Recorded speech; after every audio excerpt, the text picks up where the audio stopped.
Yes, ma'am. Okay. So let us start with the capital and revenue expenditure. Okay. So first we are going to start with the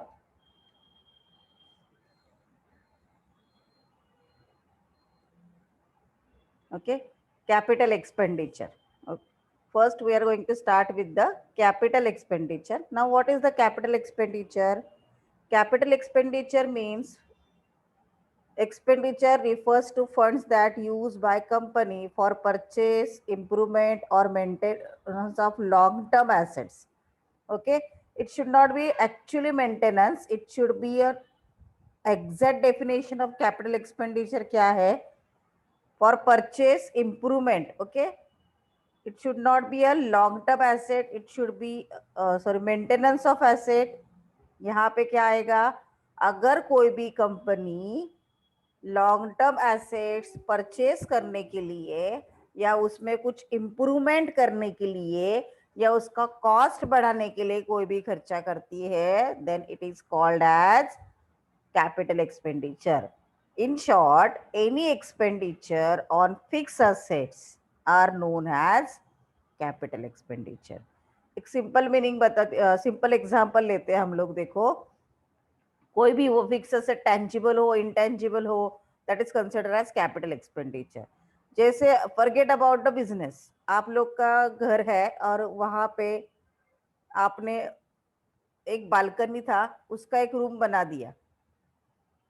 so this type of expenditure क्या हो गया? अभी balcony का आपने room बना दिया, उसको glass बिस लगाया, अच्छे से इंटीरियर किया और उसका रूम बना दिया. तो उसका यूटिलाइजेशन बढ़ गया ना.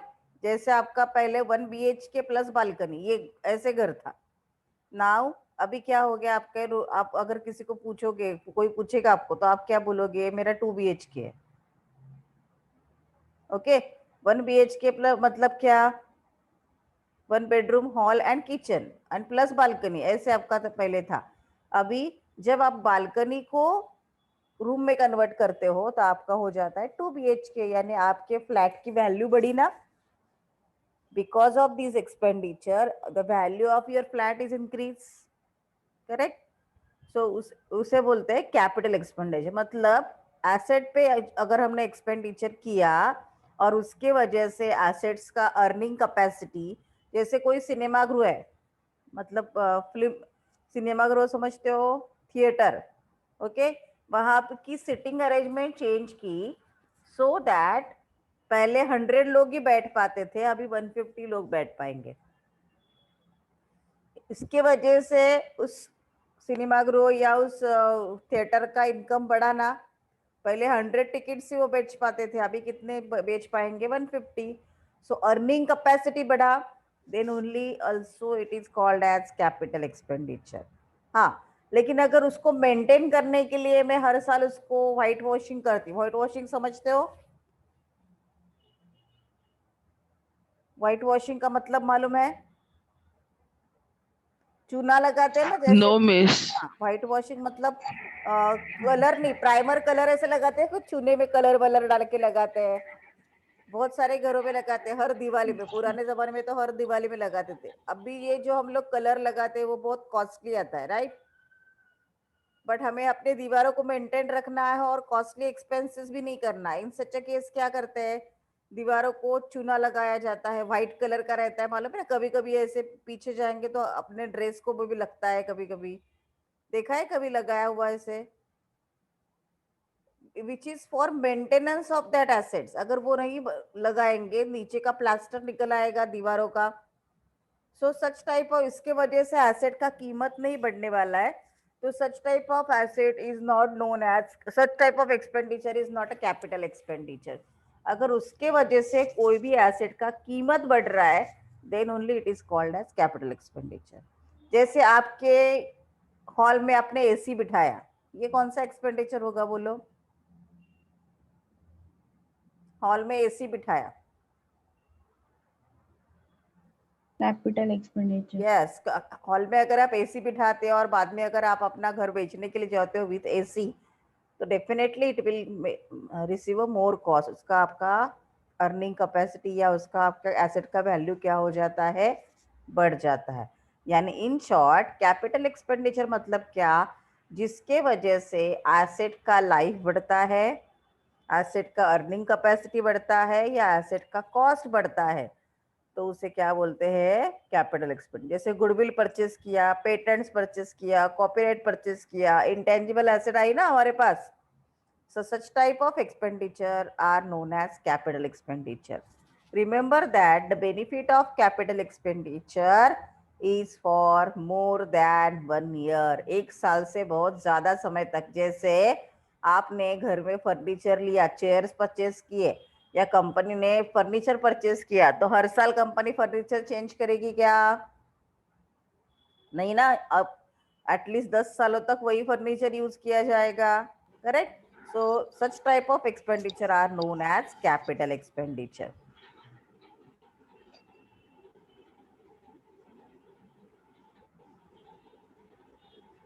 Okay, अभी कैरेक्टरिस्टिक्स देखो। Expenditure on useful assets having life more than 1 year. अभी मैंने आपको बोला है एसेट्स का लाइफ अगर 1 साल से ज्यादा के लिए ऐसे कोई भी एसेट हम लोग ले रहे तो वो it is non recurring in nature. Non recurring in nature मतलब क्या?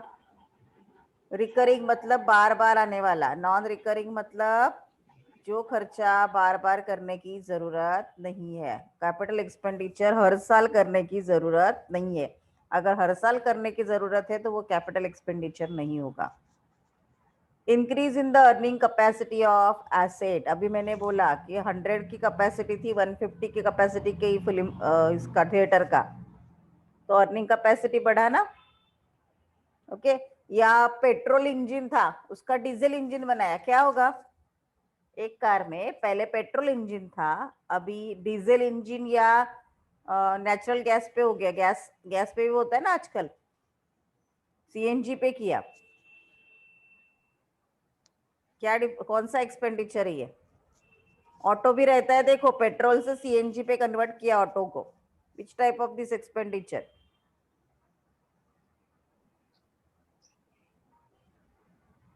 कॉस्ट। कौन सा है? कैपिटल है क्या? कैपिटल है या नहीं है, बोलो।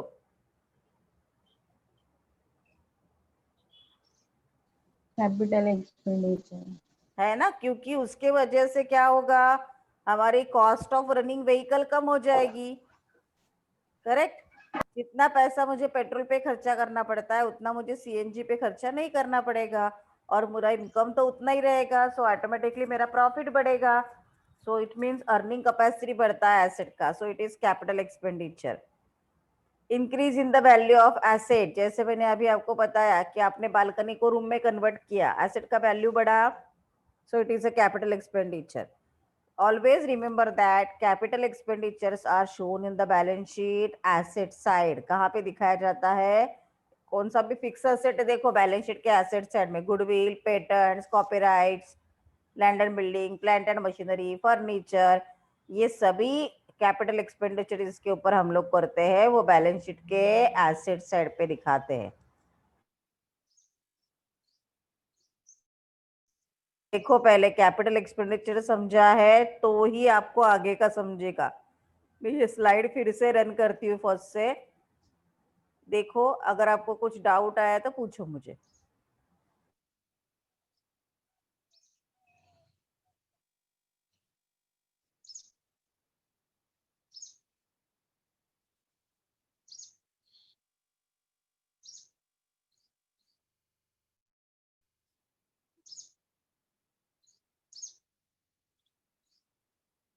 यहाँ पे दिया देखो, maintenance of long term assets for purchase improvement and maintenance of long term asset to improve the efficiency. Only maintenance किसके लिए?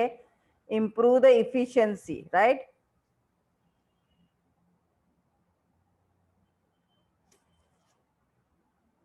किसी एक के वजह से ओके। ये है आपका कैपिटल एक्सपेंडिचर। देन हम लोग आगे जाते हैं। अभी कैरेक्टरिस्टिक्स देखा हमने, अभी एग्जाम्पल दिया है, देखो examples of capital expenditure include purchase of fix assets, जैसे बिल्डिंग और बिजनेस इक्विपमेंट लिया, कोई भी मशीनरी लिया तो वो आपका हो जाएगा capital expenditure. Upgrade the existing facilities, existing facility upgrade किया मतलब लिफ्ट नहीं था लिफ्ट बिठाया, एयर कंडीशन नहीं था एयर कंडीशन बिठाया, that is upgradation of existing facilities. Acquisition of intangible assets such as patents, goodwill, copyrights, etc. These are the capital expenditure. Now let's move on to the revenue expenditure. Okay, revenue expenditure किसे बोलते हैं हम लोग? Revenue expenditure और operating expenditure, ये क्या होता है? डे टू डे लाइफ में जो खर्चा किया जाता है बिजनेस में, उसे बोलते हैं रेवेन्यू एक्सपेंडिचर और ऑपरेटिंग एक्सपेंडिचर.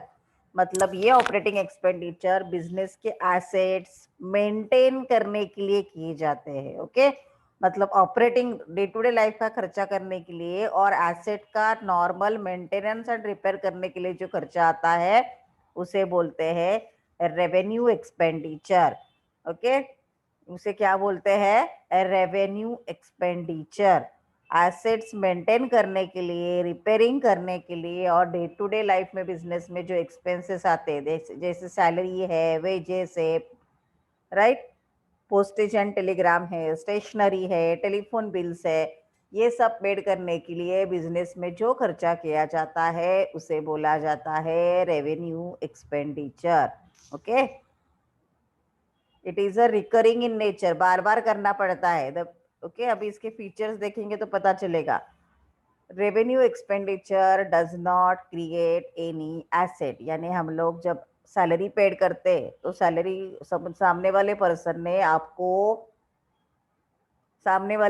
ने आपको सर्विसेज प्रोवाइड की है बिजनेस को और उसके अगेंस्ट में उसको सैलरी दी है, बात खत्म हो गई, कोई भी एसेट केम इनटू एग्जिस्टेंस नहीं होगी. Okay, then benefit not more than 1 year, किसी भी रेवेन्यू एक्सपेंडिचर का बेनिफिट मैक्सिमम 1 ईयर रहेगा, 1 साल से ज्यादा नहीं रहेगा. That is called as benefit is not more than 1 year. Then it is a recurring in nature, बार बार करना पड़ता है खर्चा. Effect shows in profit and loss account, revenue account का इफेक्ट हमेशा प्रॉफिट एंड लॉस अकाउंट में दिखाया जाता है. It is expenses for maintenance of asset. Okay, normal expenses है जो एसेट मेंटेन करने के लिए की जाती है. जैसे आपके पास देखो टू व्हीलर है तो टू व्हीलर में आपको ऑयल डालना पड़ता है या बीच बीच में वॉश करने के लिए लेके जाते हो आप गैराज में, right. So it is A for your maintenance. उसके वजह से टू व्हीलर का रनिंग कैपेसिटी बहुत ज्यादा नहीं बढ़ता है, बट मेंटेन या टायर का हवा चेक करते हो आप लोग, right. It is for the maintenance of asset, या टायर में से हवा चली गई तो वो जाके भर के लेके आते हो. तो this is for maintenance, running the assets. Tyre खराब हो गया तो दूसरा टायर डालोगे, उसके वजह से आपके टू व्हीलर का कीमत नहीं बढ़ने वाला है. So such type of expenditure is called as revenue expenditure. Salary paid, wages paid, interest paid, these are the revenue expenditure. These are recurring in nature and no asset came into an existence. कोई भी asset existence में नहीं आएगी या asset की कीमत नहीं बढ़ेगी. जैसे अभी मैंने एग्जांपल दिया था white washing of factory building. Factory building के दीवारों को मेंटेन करने के लिए हर साल फैक्ट्री बिल्डिंग को व्हाइट वॉश यानी चूना लगाया जाता है. जो दीवारों को मेंटेन करने के लिए है उसके वजह से फैक्ट्री बिल्डिंग का कॉस्ट नहीं बढ़ेगा. ओके, सो स्टेटमेंट थोड़ा कॉन्ट्रैक्टर देते हैं, तो उसको ध्यान में रखना है. सो व्हाइट वॉशिंग ऑफ या वर्कर्स को हर साल यूनिफॉर्म दिया जाता है. So this is a revenue expenditure. हर साल एक यूनिफॉर्म दिया है तो 4 साल तक वर्कर्स नहीं यूज करते, रोज उनको पहनना है, तो साल में उनको एक यूनिफॉर्म देना ही पड़ता है. So this is a type of revenue expenditure. ये बार बार करने वाला खर्चा है, कोई भी एसेट उसके वजह से नहीं आएगी. एग्जाम्पल्स देखो, routine repairs, update cost on equipment, smaller scale software initiative और subscription, cost of goods sold. Cost of goods sold मतलब परचेसेस, कैरेज, राइट, ये सब कॉस्ट ऑफ गुड्स सोल्ड में आता है ना. Rent on property, salary, wages, insurance premium paid, advertising, these are the examples of revenue expenditure. अभी तीसरा हमें सीखना है डिफर्ड रेवेन्यू, लेकिन पहले रेवेन्यू ठीक से समझ लो। मैं फिर से स्लाइड रन कर रही हूँ, एक एक स्लाइड पढ़ो और ये समझा है तो डिफर्ड रेवेन्यू आपको समझेगा।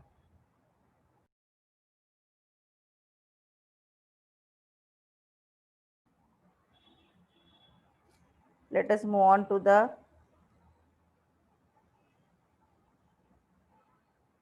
deferred revenue expenditure. Now, what is this deferred revenue expenditure? Deferred revenue expenditures are basically a revenue expenditure, but the benefit of this expenditure is for more than 1 year. Okay, so that it is called as deferred revenue expenditure. Slide में मैंने और एक meaning डाला है, लेकिन simple meaning ये है, basically deferred revenue expenditures are a revenue expenditure, but the benefit of it is for more than 1 year. It is called as deferred revenue expenditure. जैसे अभी हमने देखा था, advertisement is a revenue expenditure, but heavy advertisement किया, बहुत ज्यादा advertisement किया, जिसका इफेक्ट अगले 2-3 साल तक रहने वाला है, तो उसे क्या बोलते हैं?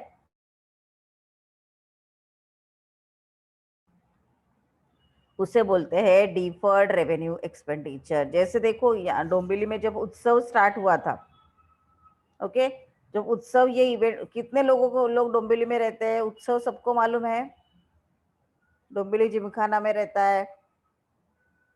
अभी every year we know there is a utsav in दिसंबर। अभी ये साल का पता नहीं क्या करेंगे, बट हर साल रहता है दिसंबर मंथ में, ये आपको अभी सभी को मालूम हो गया है, राइट? सो उनको बहुत ज्यादा एडवर्टाइजमेंट अभी करने की जरूरत नहीं, रेगुलर वो ईयरली जो एडवर्टाइजमेंट करते हैं वो कर सकते हैं।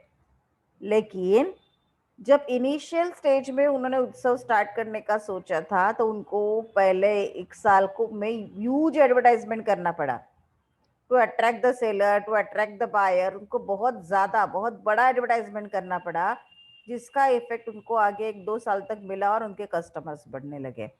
सो such type of advertisement is called as deferred revenue expenditure. यानी कोई भी प्रोडक्ट जब लॉन्च होता है, जैसे मैगी है, अभी सबके घर घर में मैगी है, सबको मालूम है मैगी, बट जब वो नया प्रोडक्ट आया था, तब उसको लॉन्च करने के लिए बहुत ज्यादा खर्चा करना पड़ता है। तो एक साथ वह खर्चा पूरे 1 साल में नहीं दिया जाता है, वो खर्चा 2-3 साल में डिवाइड करके बेयर किया जाता है, तो उसे बोलते हैं डिफर्ड रेवेन्यू एक्सपेंडिचर। जैसे देखो, मैंने व्हाइट वॉशिंग ऑफ बिल्डिंग आपको बोला था, white washing of factory building is a revenue expenditure. लेकिन अगर आपको स्टेटमेंट को चेंज करके दिया, coloring, white washing and coloring of factory building which is done in every 2 years, अभी इसका स्टेटमेंट चेंज हो गया तो उसका आंसर भी चेंज हो गया। व्हाइट वॉशिंग एंड कलरिंग हर एक 2 साल के बाद किया जाता है, इसका मतलब उसका बेनिफिट 1 साल के से ज्यादा के लिए हुआ। Basically colouring, white washing is a revenue expenditure, but उसका इफेक्ट 1 साल से ज्यादा के लिए हुआ, तो उसे बोला जाता है deferred revenue expenditure. Got it? So basically, deferred revenue expenditures are a revenue expenditure, but the benefit of which is for more than 1 year. It is known as deferred revenue expenditure. Okay. What next features देखो? It is revenue in nature. ये मैंने explain किया है. Benefit of this expenditure last for a period of more than 1 year. Retain only or partly in the future year. मतलब कुछ expenses अभी दिखाए जाते हैं, कुछ एक्सपेंसेस नेक्स्ट ईयर में दिखाए जाते हैं। यहाँ पे it is a huge amount of expense and thus it is deferred over a period of time. ये अमाउंट एक्सपेंसेस का बहुत ज्यादा है, इसलिए उसको 3-4 साल में इवनली डिस्ट्रीब्यूट करके राइट ऑफ किया जाता है। ये हो गया आपका डिफर्ड रेट। अभी देखो,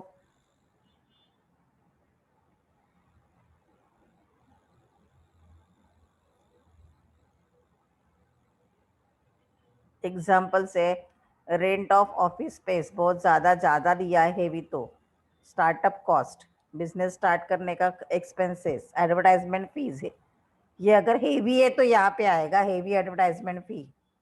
एडवांस पेमेंट दिया है इंश्योरेंस का।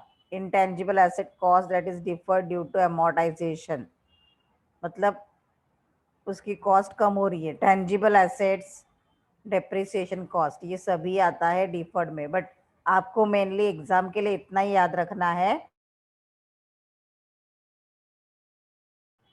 2-3 एग्जाम्पल्स रिपीट होते हैं आपके, वो हेवी एडवर्टाइजमेंट एक्सपेंडिचर से ना, वो ज्यादातर आपको आता है। The benefit of which is for more than 1 year and colouring of factory building for after 2 years. ये 2 एग्जाम्पल आपको नॉर्मली एग्जाम में आते हैं। ओके अभी नेक्स्ट क्या है देखो। Next we are going to see the distinction between capital and revenue expenditure. Capital expenditure incurred in acquiring और इम्प्रूविंग पर, आपने फीचर्स लिखे हैं ना दोनों के, वही सामने सामने लिखोगे तो वो हो जाएगा आपका कैपिटल डिफरेंस। मतलब एक्वायरिंग ऑफ फिक्स एसेट्स है capital expenditure, maintenance of fix asset है revenue routine expenditure, and routine expenditure and maintenance of fix asset है तो वो हो जाएगा रेवेन्यू एक्सपेंडिचर। कैपिटल एक्सपेंडिचर में अर्निंग कैपेसिटी बढ़ती है, यहाँ पे ओनली मेंटेनेंस होता है, अर्निंग कैपेसिटी नहीं बढ़ेगी। It is non recurring in nature, it is recurring in nature. Capital expenditure का बेनिफिट बहुत सालों तक मिलता है, रेवेन्यू एक्सपेंडिचर का benefit in any case not more than 1 year. Okay the item capital expenditure balance sheet में दिखाया जाता है, revenue expenditure trading and profit and loss account में दिखाया जाता है। This is a favorite short note question of examiner. Either write a note on capital expenditure or revenue expenditure or write a difference. तीनों में से एक question definitely आता है एग्जाम में। सो अभी आप ये थोड़ा डिफरेंस देखो, तब तक मैं आपका अटेंडेंस ले लेती हूँ। ओके